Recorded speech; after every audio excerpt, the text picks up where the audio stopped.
दल बदलू नेता की छवि, किसान आंदोलन का भी पड़ेगा असर। सोनाली फोगाट हत्याकांड का मामला,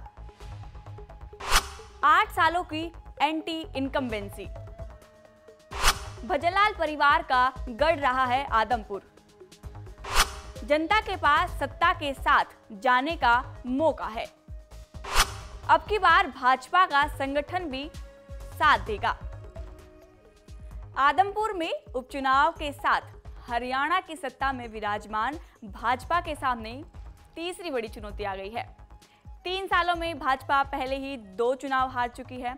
ऐसे में तीसरे उपचुनाव न केवल भाजपा की साख का सवाल बन गया है, बल्कि उम्मीदवार बनाए गए भव्य बिश्नोई के लिए भी कई बड़े चैलेंज हैं। इसलिए आदमपुर में जीत का परचम लहराना इस बार आसान नहीं होगा। नमस्कार, आप देख रहे हैं पंजाब केसरी टीवी। मैं हूं आरती जांगड़ा।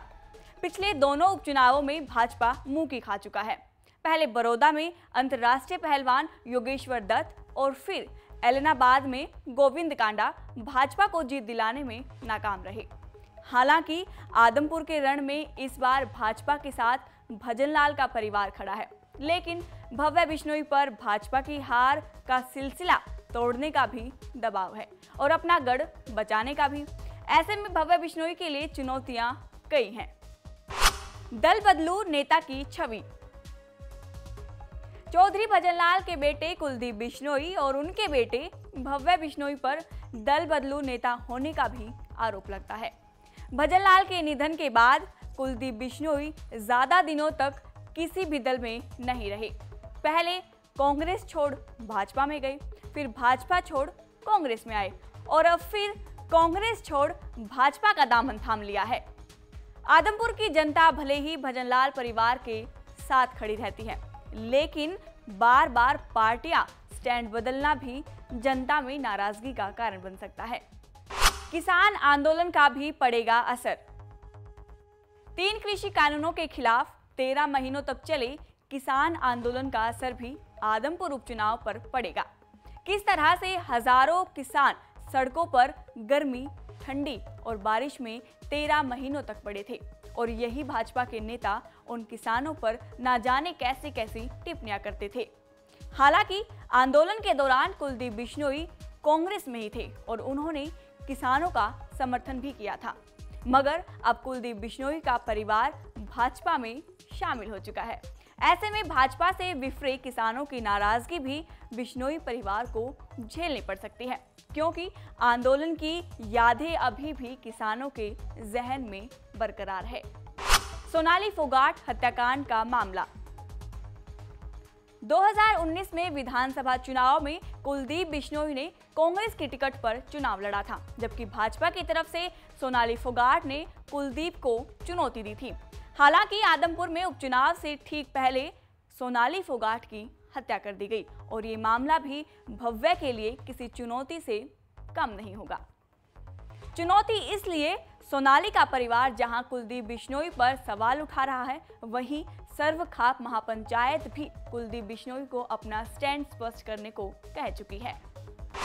8 सालों की एंटी इनकम्बेंसी, पिछले 8 सालों से हरियाणा की सत्ता में बैठी भाजपा के उम्मीदवार भव्य बिश्नोई को सरकार की एंटी इनकम्बेंसी भी झेलनी पड़ सकती है, क्योंकि खुद कुलदीप बिश्नोई ने भी माना है कि आदमपुर में जितना विकास होना चाहिए था उतना नहीं हो पाया। मगर बड़ा सवाल तो यही है कि पिछले 2 दशकों से विधायक रहते हुए भी अगर कुलदीप बिश्नोई आदमपुर का विकास नहीं करवा पाए, तो क्या गारंटी है कि इस बार भी जीत मिलने के बाद हल्के में विकास करवाएंगे। ये तो रही उपचुनाव में भव्य बिश्नोई के लिए चुनौतियां, लेकिन अब चुनाव लड़ने के कुछ फायदे जान लेते हैं। भजनलाल परिवार का गढ़ रहा है आदमपुर। 3 बार हरियाणा के मुख्यमंत्री रह चुके स्वर्गीय भजनलाल के पौत्र हैं और आदमपुर उनका गढ़ रहा है। 1968 से अब तक भजनलाल का परिवार ही आदमपुर से जीतता रहा है और राजनीतिक तौर पर भी इस इलाके में उनका पूरा दबदबा है। जनता के पास सत्ता के साथ जाने का मौका है। पिछले 26 सालों से आदमपुर विधानसभा की सीट पर विपक्षी दल का ही कब्जा रहा है। इस सीट पर सत्ताधारी पार्टी कभी भी जीत दर्ज नहीं करवा पाई। इसलिए इस बार आदमपुर की जनता के पास मौका है कि 2 साल ही सही सत्ता में बैठी सरकार के साथ जुड़ने का सुनहरा मौका है। अब की बार भाजपा का संगठन भी साथ देगा। देश ही नहीं, दुनिया की सबसे बड़ी राजनीतिक पार्टी कहलाने वाली भाजपा का संगठन भी इस बार भव्य बिश्नोई के साथ है। सूत्रों के मुताबिक आदमपुर उपचुनाव में केंद्रीय गृह मंत्री अमित शाह की भी एंट्री होगी और इसके लिए पार्टी की तरफ से बड़ी रैली की तैयारियां भी शुरू कर दी गई हैं।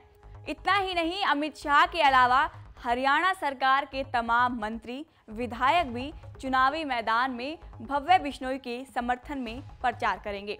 ऐसे में भव्य के लिए उपचुनाव की राह थोड़ी आसान हो जाएगी।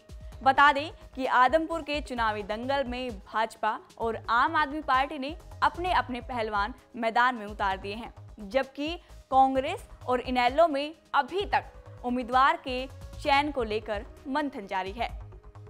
उपचुनाव के लिए 7 अक्टूबर से नामांकन प्रक्रिया शुरू हो चुकी है और 15 अक्टूबर नामांकन की आखिरी तारीख है।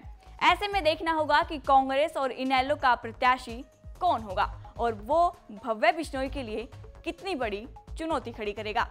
आपको ये वीडियो कैसी लगी हमें कमेंट कर जरूर बताएं। और हाँ, ऐसी ही जानकारी वाली वीडियोस को देखने के लिए पंजाब केसरी टीवी हरियाणा के फेसबुक पेज को लाइक करें, ट्विटर को फॉलो करें और यूट्यूब चैनल को सब्सक्राइब करें। शुक्रिया। हमसे जुड़े रहने के लिए हमारे YouTube चैनल को सब्सक्राइब करें और नई वीडियो की नोटिफिकेशन के लिए बेल आइकॉन को दबाएं। अगर आप ये वीडियो Facebook पर देख रहे हैं तो लाइक जरूर करें और ज्यादा से ज्यादा शेयर करें। धन्यवाद।